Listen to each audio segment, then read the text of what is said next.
I'm going to start this video off with a question. Why are there so many feline-themed female fatales? I mean, seriously, there are quite a few of them, and they're so attractive at that. These women can put your ass in a sling and look good while doing it.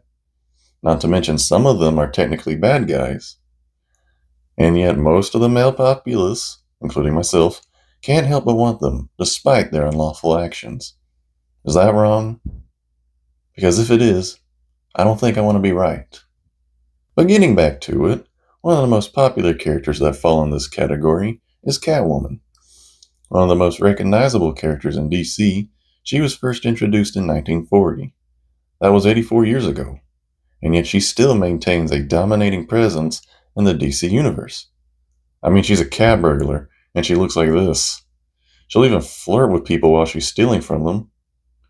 I mean, if she broke into my place, I wouldn't know whether to call the cops or let her help herself to whatever she wanted. Personally, my two favorite versions of Catwoman would have to be 1992 Batman Returns Catwoman and Batman Arkham City Catwoman. It's just a matter of personal preference. Now, on the Marvel side of things, you have Black Cat, who was first introduced in 1979. Essentially the Marvel Catwoman, Black Cat is also a cat burglar like her DC counterpart. She's just as skilled and alluring as Catwoman. I personally like the way her white hair contrasts with her black suit. How's this, Squidward?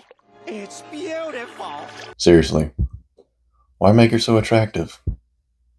I swear the fan service is just crazy. They're over here making you simp for 2D women, having you feel all... It's just unfair, man. But back to DC, they got Cheetah. She was originally introduced in 1943. Originally, she used to dress up in a cheetah outfit, but that changed in 1987. Instead of dressing up as a cheetah, she would be depicted as a human-cheetah hybrid, and has remained that way ever since. This version of Cheetah is more violent and bloodthirsty than her predecessors. She could disembowel you within 5 seconds. Sounds like my type of woman. Of course that would be right up your alley. You got a problem with that? What are you even doing here?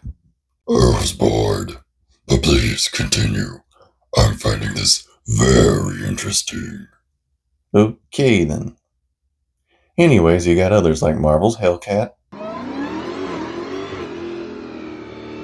No, not the car. That's better. She's a lesser known character. I had no idea who she was until I did research for this video. Then you got Tigra, a Marvel counterpart to Cheetah. There's Feral from the X-Men comics, and there's also 3 female white tigers. One is an actual tiger that was transformed into a human, and the other 2 being humans, Angela Del Toro and Ava Alela, both of which are empowered by the White Tiger amulet. And that's just the characters from Marvel and DC.